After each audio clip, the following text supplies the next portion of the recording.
Class 10th हम chapter number 1 कर रहे हैं। इसके अंदर हम इंटरनल क्वेश्चंस कर रहे थे। क्वेश्चंस थे हमारे पास में बैलेंस केमिकल इक्वेशंस लिखनी थी।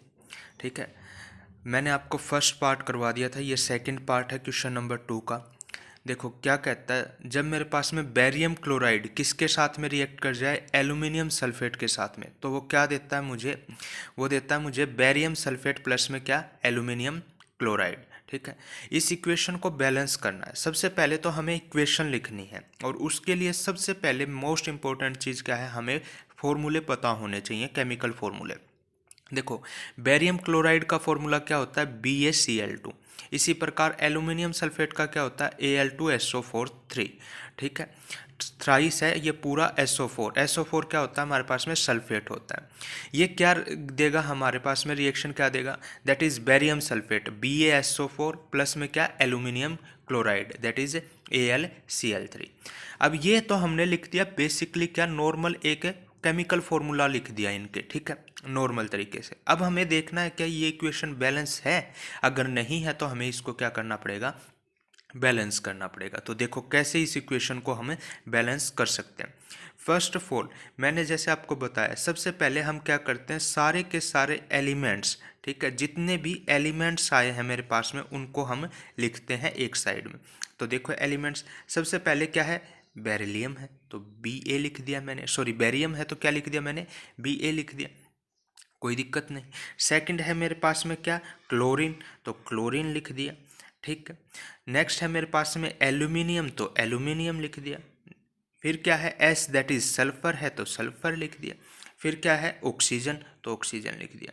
देखो एक चीज़ हमेशा याद रखिएगा, जब आपके पास में इस तरीके से हमारे पास में कोई एक मॉलिक्यूल बना हुआ हो, एक प्रोडक्ट बना हुआ हो दो एलिमेंट से अलग अलग से, ठीक है, तो हम जनरली इसको, ताकि बेटर तरीके से हमें समझ में आए, इसको हम अलग अलग लिखेंगे हमेशा एलिमेंट्स को, जैसे सल्फर अलग ऑक्सीजन अलग। वैसे नॉर्मली जब आप इसको प्रैक्टिस हो जाएगी आपकी अच्छे तरीके से, तब आप इसके कंपाउंड का भी डायरेक्टली लिख सकते हैं, दैट इज SO4 डायरेक्टली लिख सकते हैं। अब हमने ये सारे एलिमेंट्स लिख दिए।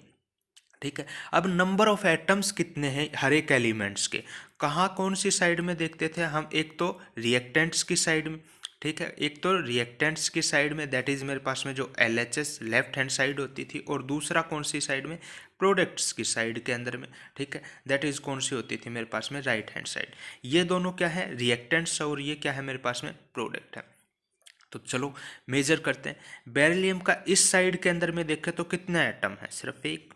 ठीक है, एक एलिमेंट का। इस साइड देखें तो सिर्फ एक, सिंगल एक है, कोई दिक्कत नहीं। Cl2 क्लोरीन के देखो तो देखो इस साइड कितने हैं, दो हैं, ठीक है, कोई दिक्कत नहीं। इस साइड देखो क्लोरीन कितना है, तीन है। ठीक है, यहाँ पे क्या है, दोनों के दोनों मैच नहीं हो रहे। अब आगे देखो, एल्यूमिनियम का यहाँ पे कितने हैं, दो हैं। ठीक है, यहाँ पे एल्यूमिनियम कितना है, सिंगल है, वन ही है। चलो नेक्स्ट, इसी प्रकार सल्फर देखो, यहाँ पे सल्फर का सिंगल प्रोडक्ट है लेकिन ट्राइस है। ठीक है, तो मतलब कितने हैं मेरे पास में एटम्स, तीन एटम्स हैं। यहाँ पे सेम सिनारियो के अंदर में इसमें देखो सिर्फ एक है। ठीक है, ये जो O है ये किस, 4 जो है किसके साथ में कनेक्टेड है, ऑक्सीजन के साथ में, तो यहाँ पे क्या है, 1 है। ठीक है, नेक्स्ट है अपने पास में ऑक्सीजन। ऑक्सीजन देखो 4 मॉलिक्यूल्स, 4 एटम्स तो इसके साथ में ही है, और ट्रिपल हो रखा पूरे प्रोडक्ट का, मतलब 4 तिये कितने हो गए, 12। ठीक है, और यहाँ पे कितने हैं, सिर्फ 4। तो देखो अगर हम बात करें सिर्फ किसकी, बेरिलियम की, तो उसको छोड़कर बाकी कोई भी मेरे पास में क्या है, सेम नहीं है, बैलेंस नहीं है। तो हमें क्या करना पड़ेगा, सबको बैलेंस करना पड़ेगा। तो किसी भी एक को उठा ले सकते हैं हम। ठीक है, किसी भी एक चीज़ को उठा सकते हैं जिसको हमें क्या करना पड़े, सेम करना हो। तो देखो कैसे सेम करते हैं, सबसे पहले लेट अस अज्यूम अगर क्लोरीन पहले है तो इसी को उठा लेते हैं, इसी को हम क्या कर लेते हैं, सेम कर लेते हैं। तो देखो कैसे होगा same, to balance Cl element. ठीक है, Cl एलिमेंट को हमें बैलेंस करना है, तो देखो किस तरीके से करेंगे। फर्स्ट ऑफ ऑल रिएक्टेंट की साइड में कितने हैं मेरे पास में, 2 एटम्स, प्रोडक्ट की साइड में कितने हैं, 3 एटम। ऐसा क्या करूं कि ये दोनों के दोनों क्या हो जाएं, बराबर हो जाएं। तो क्या चीज़ है मेरे पास में, रिएक्टेंट की साइड में तो अगर मैं किससे मल्टीप्लाई करवा दूं 3 से, और प्रोडक्ट की साइड में किससे मल्टीप्लाई करवा दूं 2 से, तो दोनों सेम हो जाएंगे कि नहीं हो जाएंगे। देखो 2 3 जा 6 और 3 2 जा 6, तो मैं क्या कर रहा हूं, रिएक्टेंट की साइड में मल्टीप्लाई करवा रहा हूँ 3 से। तो देखो मेरे पास में ये है केमिकल इक्वेशन, इसके अंदर में रिएक्टेंट की साइड में यहाँ पे क्लोरीन, तो जब मैं मल्टीप्लाई करवाऊंगा तो सेम आगे करवाऊंगा जैसे हम नॉर्मल करते हैं मल्टीप्लाई, तो इसके साथ में किसके साथ में भी हो जाएगा, बेरिलियम के साथ में भी हो जाएगा। तो दैट इज 3BaCl2, बाकी सेम रहने दूंगा, ठीक है, 3BaCl2 बाकी सेम रहने दूंगा as it is. That is क्या था मेरे पास में, Al2SO4 थ्राइस, दैट गिव्स क्या, प्रोडक्ट की साइड में किससे मल्टीप्लाई करवानी है मुझे 2 से, तो BaSO4 इनको तो ऐसे के एज इट इज रहने दूंगा। इसको जब मल्टीप्लाई करवाऊंगा तो यहाँ पे होगा दैट इज एल्यूमिनियम के साथ में भी होगा AlCl3। अब देखो Cl यहाँ पे 3 था, 3 2 जा 6, 3 एटम्स हो गए कंप्लीट मेरे पास में, ये क्या है फिक्स है, हो गया। अब सेम यहाँ पे 2 था और किसके साथ में मल्टीप्लाई हो गया, 3 से मल्टीप्लाई हो गया, तो ये भी क्या है मेरे पास में सेम है, कोई दिक्कत नहीं है, ठीक है। अब देखो नेक्स्ट अपने पास में क्या आता है, अपने पास में आता है एल्यूमिनियम। तो देखो एल्यूमिनियम में इतने साइड, अब इसके अंदर में देखेंगे तो रिएक्टेंट की साइड में कितने हैं, 2 हैं, प्रोडक्ट की साइड में देखो कितने हैं, 2, ये अपने आप ही हो गया मेरे पास में, ठीक है, तो इसको बैलेंस करने की ज़रूरत नहीं है।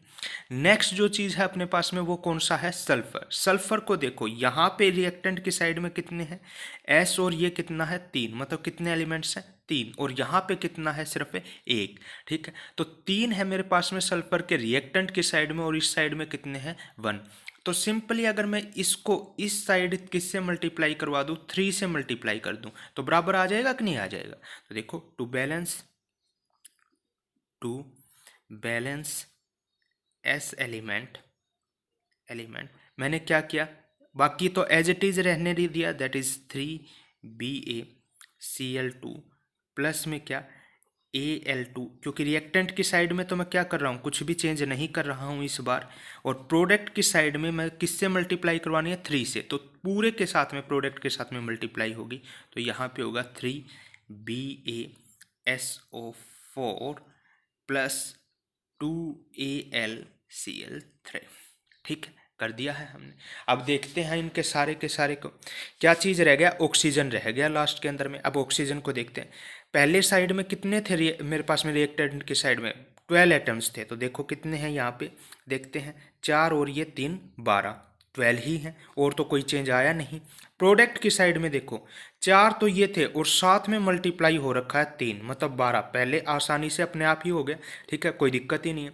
बेरिलियम 3 है, इस साइड भी 3 है, कोई दिक्कत नहीं, मतलब 2 स्टेप के अंदर में अपनी इक्वेशन क्या हो गई, बैलेंस हो गई, ठीक है। इसी तरीके से आपको इक्वेशंस को क्या करना है, बैलेंस करना।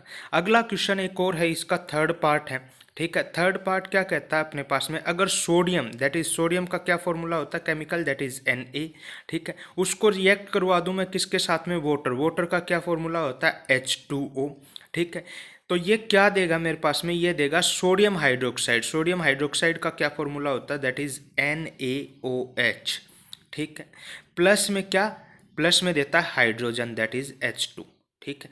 तो हमें बताना है, सबसे पहले तो हमने क्या लिखा है, सिर्फ केमिकल फॉर्मूला के अकॉर्डिंग जो केमिकल इक्वेशन है वो लिख ली। अब क्या ये इक्वेशन बैलेंस है या नहीं है, ये चेक करना है, और अगर नहीं है तो इसको बैलेंस करना है। तो ये आपके लिए होमवर्क है। क्वेश्चन नंबर 3 भी इसी तरीके से है, वो भी आपको क्या करना है, बैलेंस है कि नहीं है चेक करनी है।